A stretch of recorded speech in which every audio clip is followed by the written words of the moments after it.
So, there was recently an incident at Sesame Place. I'm sure a lot of you have seen the video.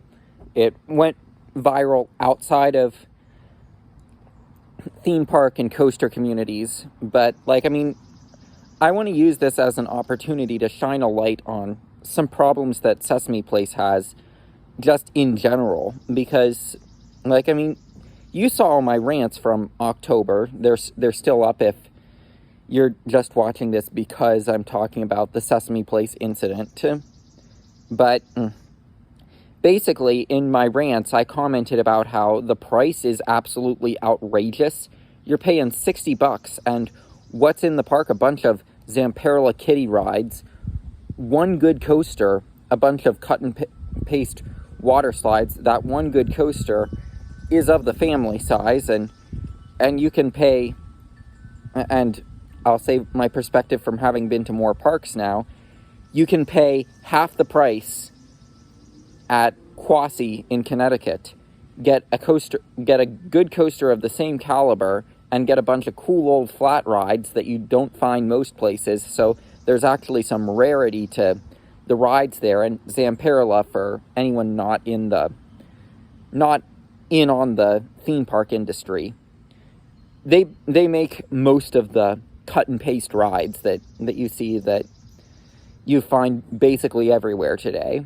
So trying to think of a way that, of a metaphor that would be a non-theme park metaphor that I could use for this, because I imagine there are some non-coaster people, non-theme park people watching this video. But anyway, the incident that happened recently that absolutely blew up was you had a mascot that was walking in a parade for meet and greets, and the mascot ignored two black children that wanted to do a meet and greet with the mascot. So obviously, I'm just going to say, from all my ranting about how much it costs, heck, it costs more to get into Sesame Place than it does to get into Six Flags Great Adventure, the world's largest amusement park, which is only like 30 minutes away. So just to harp home on the cost thing, this is not standard amusement park overpricing. This is outlandish overpricing that you don't see anywhere else. It's the most overpriced park in the world, and it's not even close. But that's obviously a result of the branding that comes with it. So as a coaster enthusiast, I can put up with overpaying once to get a couple credits because of branding that I don't care about, that they're using to market the park to the general public. But what I cannot put up with is seeing that branding that you're paying that super premium price for, and seeing a mascot just ignoring kids that want to do a meet and greet with them. Just in general, that's not something that's tolerable at all. You're paying a premium to get into Sesame Place, and that $60 price tag I quoted, by the way, does not fucking include parking. When I went, I parked at the strip mall down the hill, walked up a busy street. You can see my videos. I'm doing a lot of my rants from that street because I have a lot of choice words that I have to say about the park that I don't necessarily want to get yelled at for screaming around kids. But let's just say that when you're paying that much, and this is what they do for their parades, they're not even doing a premium experience for the parades.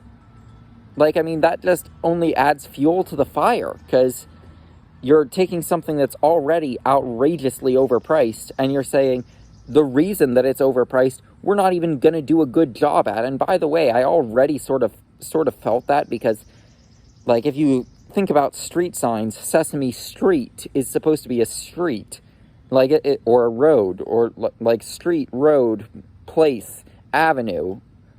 And the show that it's themed to is Sesame Street. That's the characters it's themed to, but they went with the name Sesame Place. That's something that's always puzzled me. So, like, even before this incident, they were massive failures in the branding department, in my opinion, that they make you pay a premium for. And now, when you actually look at the parade where that branding gets used, they're ignoring kids that want to do a meet and greet with the mascot. That's unacceptable. And I would also say, because a lot of people are doing the racism angle, I would certainly believe it if there's subconscious racism involved with this, because we're talking about something that's in Levittown, and if you don't know, Levittown was actually featured in an episode of Adam Ruins Everything for, like, it was Levittown specifically, the town where Sesame Place is, that was featured as an example of, this is the systemic racism involved with the suburbs and redlining and all that, and I don't need to get too into it, but at the end of the day, you're dealing with a place that was that's literally the textbook example of systemic racism, and now you're seeing a mascot that either consciously or not did something that is perceived as racist. And I'm going to say, we can't know for sure. We don't know the person wearing the suit.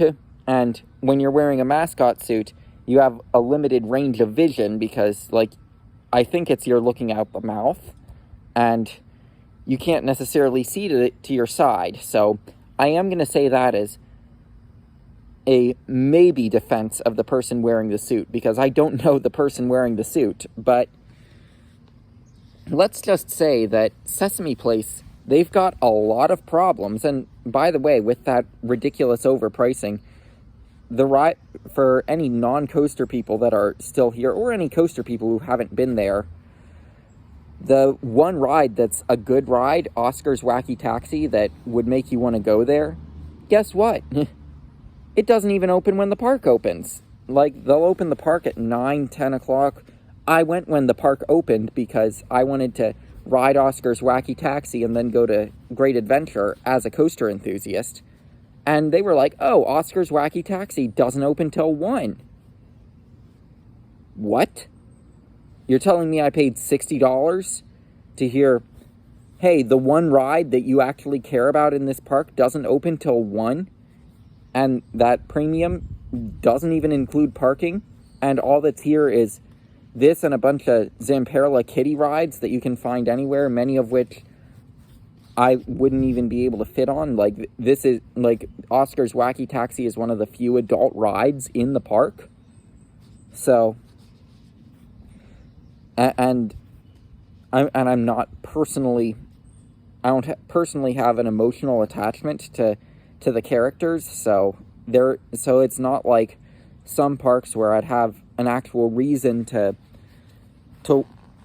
walk around beyond doing the rides. It's not that sort of situation. So, I mean, like, I'm just making this video as a way to say Sesame Place has a shit ton of things to work on that they do absolutely horribly. And, well, I mean, this one thing that they've blown up for doing absolutely horribly for on social media, I mean, there are a lot of other things that need to be said about this place. So that's why I felt the need to do this video and do some commentary on it.